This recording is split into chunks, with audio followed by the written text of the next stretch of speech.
enfants, j'espère que vous avez passé une bonne semaine. Alors, on se retrouve aujourd'hui pour voir la finale de Joseph.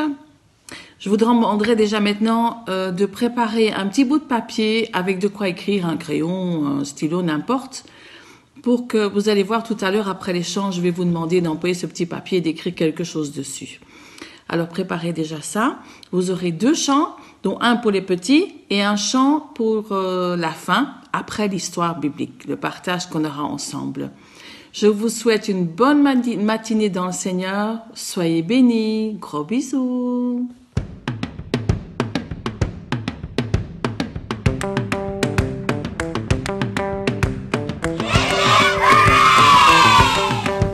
Si tu as de la joie au cœur, frappe des mains. Si tu as de la joie au cœur, frappe des mains. Si tu as de la joie au cœur, si tu as de la joie au cœur, si tu as de la joie au cœur, frappe des mains. Si tu as de la joie au cœur, frappe du pied. Si tu as de la joie au cœur, frappe du pied. Si tu as de la joie au cœur, si tu as de la joie au cœur, si tu as de la joie au cœur, frappe du pied. Si tu as de la joie au cœur, fais hurrah, hurrah. Si tu as de la joie au cœur, fais hurrah, hurrah. Si tu as de la joie au cœur, si tu as de la joie au cœur, si tu as de la joie au cœur, fais hurrah, hurrah. Si tu as de la joie au cœur, fais les 3. Hurrah. Si tu as de la joie au cœur, fais les 3. Hurrah. Si tu as de la joie au cœur, si tu as de la joie au cœur, si tu as de la joie au cœur, fais les 3. Hurrah.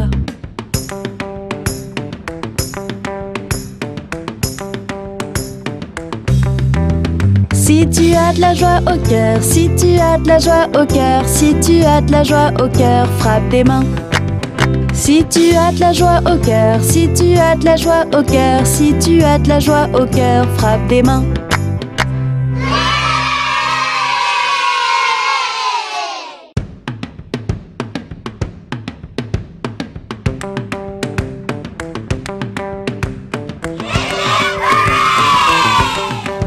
Si tu as de la joie au cœur, frappe des mains.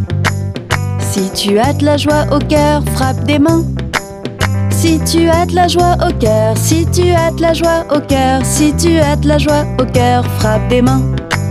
Si tu as de la joie au cœur, frappe du pied. Si tu as de la joie au cœur, frappe du pied. Si tu as de la joie au cœur, si tu as de la joie au cœur, si tu as de la joie au cœur, frappe du pied. Si tu as de la joie au cœur, fais hurrah, hurrah. Si tu as de la joie au cœur, fais hurrah, hurrah. Si tu as de la joie au cœur, si tu as de la joie au cœur, si tu as de la joie au cœur, fais hurrah, hurrah. Si tu as de la joie au cœur, fais les 3. Hurrah. Si tu as de la joie au cœur, fais les 3. Hurrah. Si tu as de la joie au cœur, si tu as de la joie au cœur, si tu as de la joie au cœur, fais les 3. Hurrah.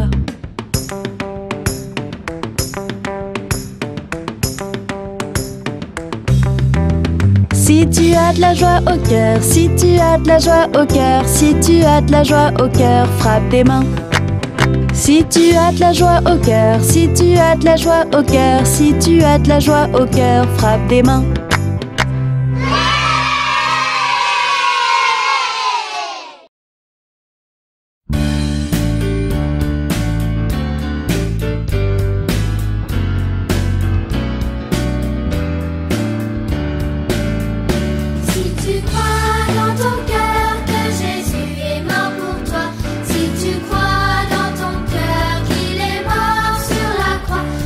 Tu crois dans ton cœur qu'il est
les enfants, ben, j'espère que vous avez pu prendre un bout de papier et de quoi écrire. Sinon, allez vite les chercher. Alors voilà, nous allons faire un petit quelque chose. Vous allez écrire sur un papier. Ce que vous allez écrire, ben, personne ne le verra. J'attends que vous ayez tous pris un papier et un crayon, ou un bic, n'importe. Alors, sur ce papier, vous allez écrire le nom de une ou plusieurs personnes que vous avez du mal à supporter, qui est peut-être pas gentil avec vous, ou quelqu'un qui, quand vous voyez, dit, oh non, vous supportez pas, ou quelqu'un qui n'est pas toujours gentil avec vous, quelqu'un de la famille, quelqu'un de l'école, des amis. Alors, vous écrivez le nom sur le papier, ou les noms, et vous pliez le papier en 4. Donc, une fois en 2, et puis encore une fois en 2, et vous le mettez à un endroit où personne ne le verra, ou dans votre poche, parce que vous en aurez besoin tout à l'heure, ou dans un endroit dans votre chambre. Voilà, vous le mettez de côté. D'accord? Alors, la semaine passée, je vous avais dit qu'on allait terminer l'histoire de Joseph. Cette partie se trouve toujours dans la Bible, dans le premier livre de la Bible qui s'appelle, je pense que maintenant vous le savez tous, la Genèse. Et c'est une grande partie de cette histoire, donc c'est du chapitre 42 au chapitre 45. Donc il y a beaucoup à lire, il y a beaucoup de détails très intéressants, mais on ne pourra pas voir tous les détails ensemble, sinon on en aura pour trop longtemps. Mais je vous invite vraiment à lire ce passage. C'est vraiment comme une belle histoire et vous allez voir tous les détails. Donc Genèse 42 jusqu'à 45, ou plus si vous avez envie. Alors, vous avez bien tous mis votre petit papier de côté? Donc, vous allez voir que Joseph, lui aussi, vous avez vu déjà dans tout ce qu'on a vu ensemble, que Joseph, ça lui est arrivé de subir des choses pas toujours agréables. Vous vous souvenez, ses frères l'ont vendu comme esclave, puis il a été en prison injustement. Mais, vous vous souvenez, il ne s'est jamais plaint, il a toujours fait confiance en Dieu. Et donc, vous vous souvenez que Joseph avait des rêves et qu'il avait pu sortir de prison pour interpréter les rêves du roi. Vous vous souvenez de ça? Et qu'il allait avoir 7 ans de famine, 7 ans d'abondance, 7 ans de famine, et que le roi l'a mis comme gouverneur donc pour gérer tout le pays, pour gérer toute l'organisation des récoltes pendant les années d'abondance, pour pouvoir avoir assez à manger pendant ces années de famine. Et donc voilà, le temps passe et la famine arrive. Et donc son papa, comme beaucoup de personnes qui vivent en Canaan, commence à ne plus avoir de blé et à avoir faim. Et il se dit, si on ne bouge pas, ben on va mourir. Et vous vous souvenez, il avait dit à ses fils, ben on ne va pas rester là à attendre que la nourriture arrive parce qu'elle n'arrivera pas toute seule. Et donc, vous allez aller voir l'Égypte et acheter du blé là-bas. Et beaucoup de personnes se rendaient en Égypte pour acheter du blé parce qu'ils savaient qu'ils avaient fait beaucoup de réserves. Ce qu'eux n'avaient pas fait, puisqu'ils n'avaient pas été avertis par Dieu. Et donc ici, vous voyez Jacob qui parle à ses fils, mais il dit, vous irez tous les 10, et moi, je garde Benjamin. Parce que Benjamin, c'est le seul fils qui me reste de Rachel. J'ai déjà perdu Joseph, je n'ai pas envie de perdre Benjamin. Donc voilà que les 10 frères partent en Égypte. Et voilà qu'ils arrivent en Égypte et se prosternent devant le gouverneur. Voilà. Vous voyez, ils se prosternent devant le gouverneur. Alors, voilà que Joseph les reconnaît de suite. Il voit que c'est ses frères. Mais évidemment, ses frères ne le reconnaissent pas. Ils ne s'imaginent pas que Joseph puisse avoir un poste aussi important, puis il est bien habillé. Et il ne se rend pas du tout compte que c'est ses frères. Alors, qu'est-ce qu'il va faire Joseph? Il va dire, moi je ne donne pas de blé à mes frères, hein, ils n'ont pas été gentils avec moi. Hein. Qu'est-ce que vous pensez qu'il va faire Joseph? Vous vous souvenez, je vous avais laissé avec cette question la semaine passée. Alors, est-ce que Joseph va se venger de ses frères? Ben non, il ne s'est pas vengé des Égyptiens, ce qu'ils lui ont fait faire, accusé injustement, on l'a mis en prison, on l'a laissé tant d'années, il pensait même qu'il avait été oublié. Mais il ne s'est jamais vengé. Alors vous pensez bien que ses frères qu'il aime tant, mais il ne va pas se venger. Et donc, il va leur pardonner. parce qu'il est sage, il est rempli de l'Esprit de Dieu. Il n'y a pas de haine dans son cœur, il y a de l'amour. Mais quand même, ses frères doivent se rendre compte et réfléchir à ce qu'ils ont fait. Et donc, il va les faire réfléchir. Et comment? Et voilà qu'il va les accuser d'espions. Voilà, regardez. Vous êtes des espions. Pourquoi vous êtes venus ici en Égypte? Vous êtes des espions. Un frère qui dit, mais nous, on n'est pas des espions. On est venus simplement acheter de la nourriture. On est des gens honnêtes. C'est notre papa qui nous a envoyés. Nous sommes des frères. Si, vous êtes des espions. Je sens que vous êtes des espions, qui dit Joseph. Et voilà qu'il met ses frères 3 jours en prison. Oh. Eh ben voilà, les voilà 3 jours en prison. Ah ben ils vont avoir le temps de réfléchir. Pourquoi on est en prison? Vous voyez, hein? C'est sûrement à cause de ce qu'on a fait à Joseph que Dieu nous punit, parce qu'ils ne savent toujours pas que c'est Joseph qui les a mis en prison. Ils ne savent pas que c'est lui. Et tu vois, si on n'avait pas fait de mal à Joseph, on ne serait pas en prison, et c'est Dieu qui nous punit. Et ces questions, ils ont le temps de réfléchir évidemment en prison. Qu'est-ce que vous voulez qu'ils fassent en prison? Ils ont que ça à faire, réfléchir. Et puis après les 3 jours, il les renvoie en Canaan, voilà, avec beaucoup de blé, bien sûr. Vous voyez, avec beaucoup de blé. Et il leur dit, vous allez aller chercher votre frère qui est resté là-bas. Moi, je veux voir le dernier frère. Donc, vous allez retourner en Canaan avec de la nourriture et vous allez aller chercher votre frère, Benjamin, qui est resté avec le papa. Et moi, je garde un de vos frères, un plus âgé, parce que sinon, vous n'allez peut-être pas revenir. Donc, vous repartez chez votre papa chercher votre petit frère, et moi, je garde Siméon. Ils retournent chez leur papa, ils leur expliquent tout ça, ils se rendent même compte qu'ils ont le blé, mais en plus, ils ont reçu l'argent en retour. Oh, on va nous accuser de voleurs. Mais non, c'est Dieu qui avait pourvu. Et Joseph qui avait donné l'ordre de remettre l'argent dans leur sac. Mais ça, ils ne le savaient toujours pas. Et voilà qu'ils expliquent tout à leur papa. Et il va falloir qu'on retourne avec Benjamin. Ah, ça non, pas Benjamin. Moi, je garde Benjamin. Déjà que Joseph est mort, moi, je veux garder Benjamin. Je ne vous laisse pas partir avec Benjamin, sinon je vais me laisser mourir de chagrin. Papa, on n'a pas le choix. Si on retourne sans Benjamin, on n'aura pas de nourriture. Finalement, il réfléchit. Et voilà que il retourne en Égypte avec Benjamin. Il a compris, le papa, que s'il ne retournait pas, ben, ils allaient mourir de faim.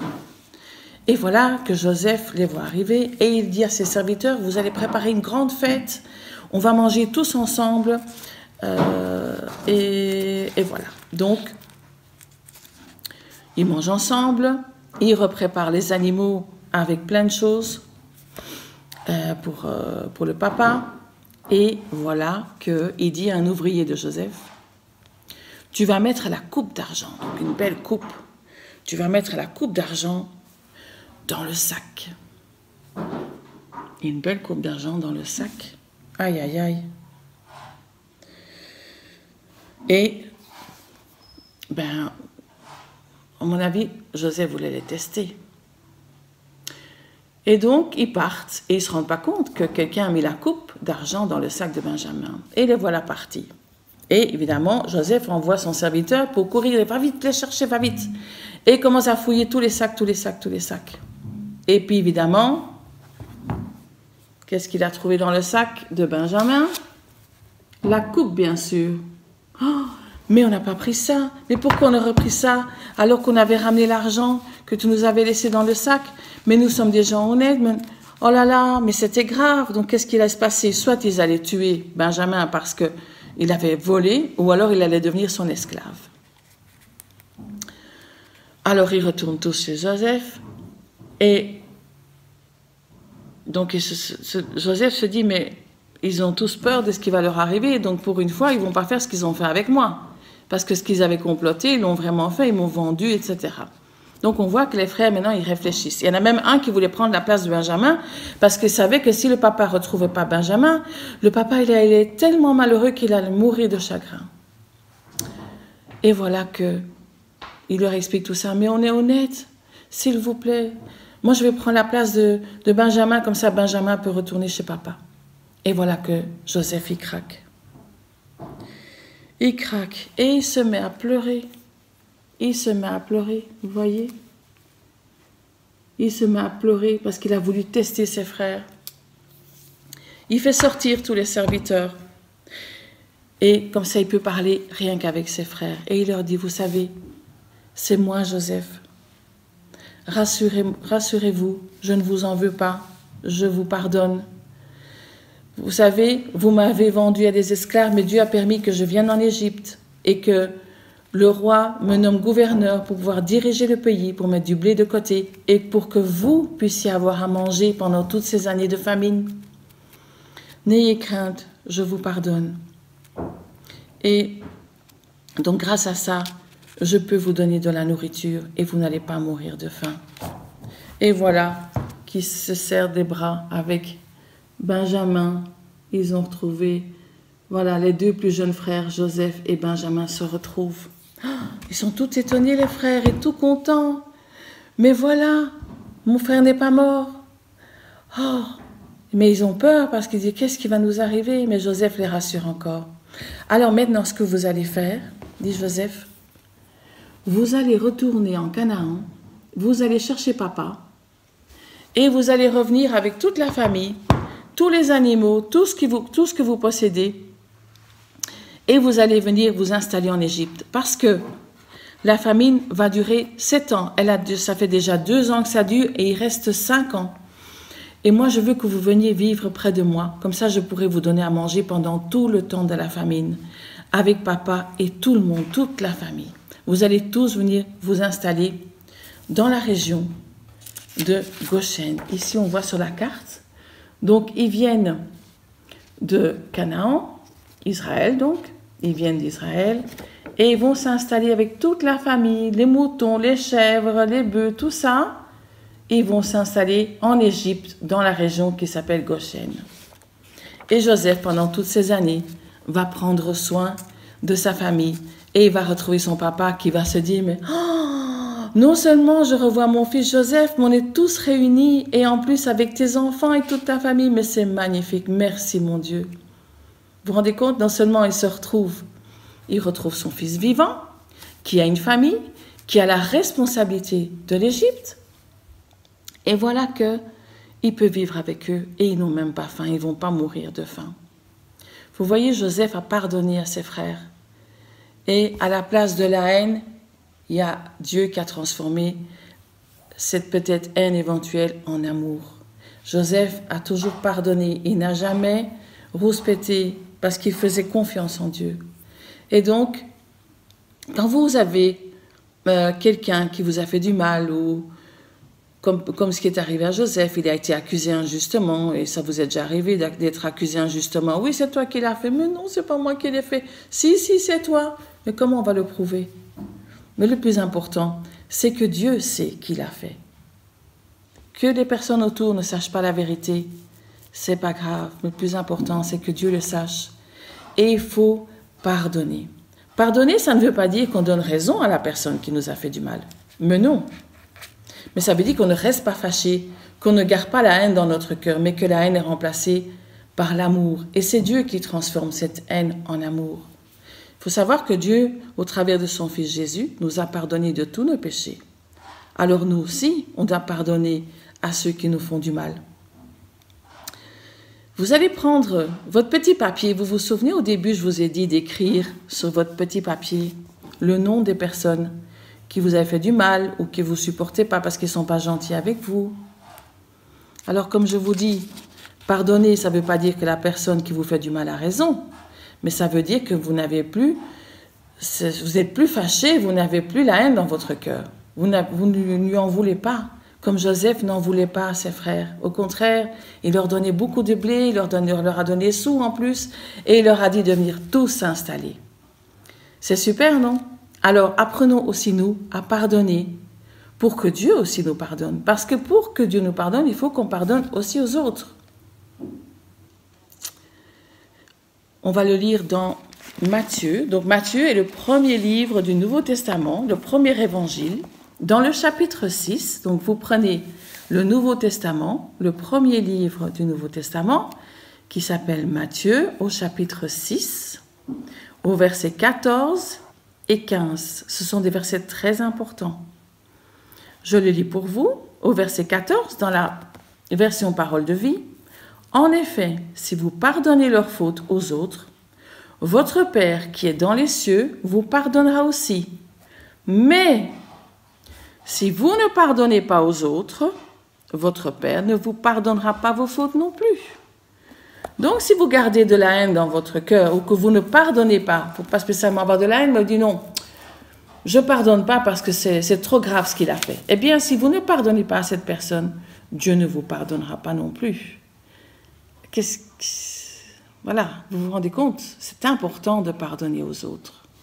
Pardonnez à celui qui vous a fait du mal.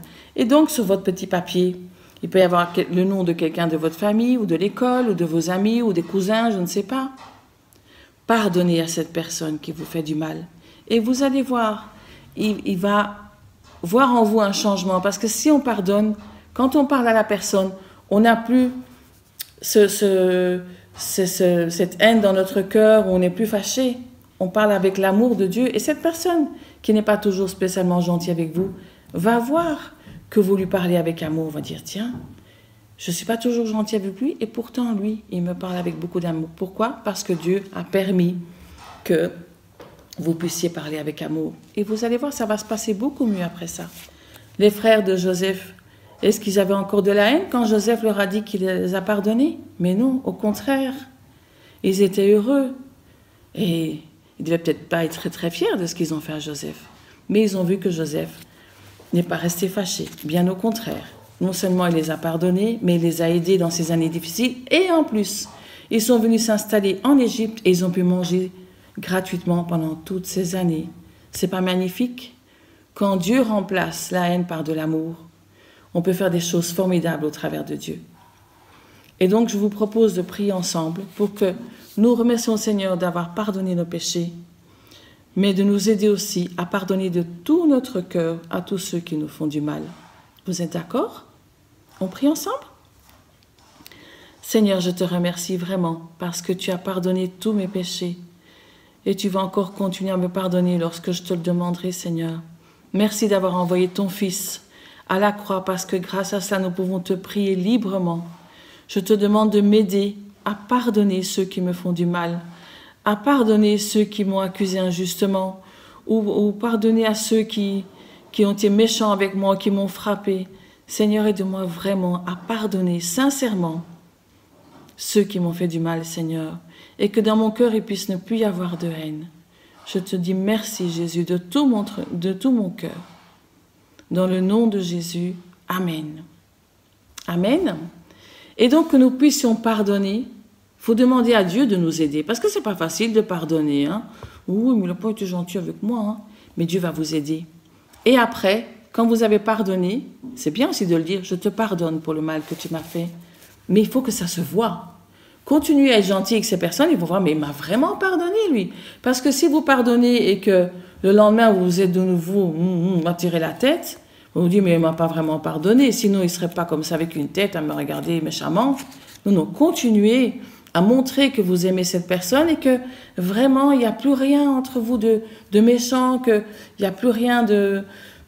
vous êtes plus fâchés, que tout est devenu comme avant quand tout se passait bien. Et ils vont voir que vous avez réellement pardonné parce que Dieu vous a aidé à pardonner. D'accord? Et si vous avez besoin d'aide, parlez à vos parents, parlez à un frère, parlez à une tante, parlez à un ami, ou venez me parler. Il n'y a pas de souci, vous pouvez m'appeler quand vous voulez. D'accord? Que le Seigneur vous bénisse cette semaine et que tout aille bien pour toute la famille. Je vous envoie plein de bisous. Au revoir.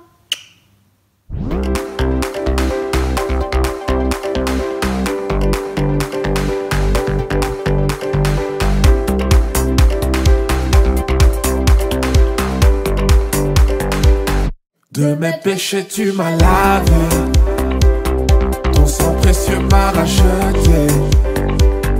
Par ta grâce je suis sauvé, par la vie que tu as donnée. Je n'ai plus besoin de m'inquiéter, car sur toi je peux toujours compter. Que je sois dans la peine ou la joie,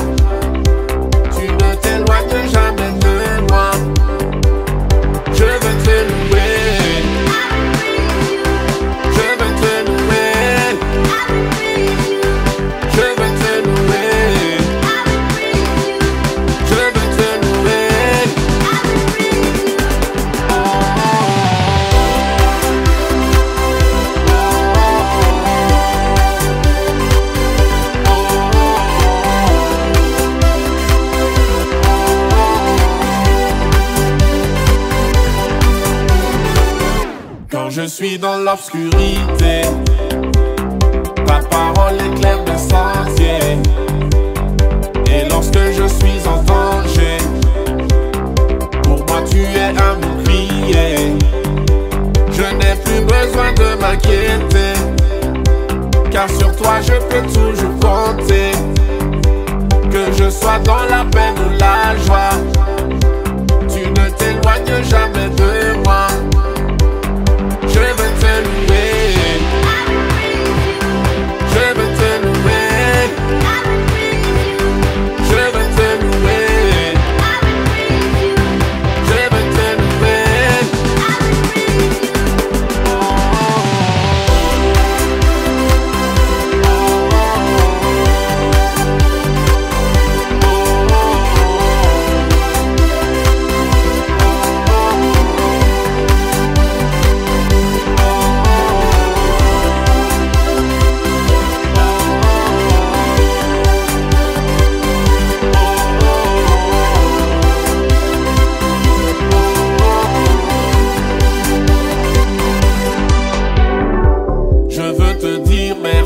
Pour ce que tu as fait, je veux te dire merci pour ce que tu as fait. Je veux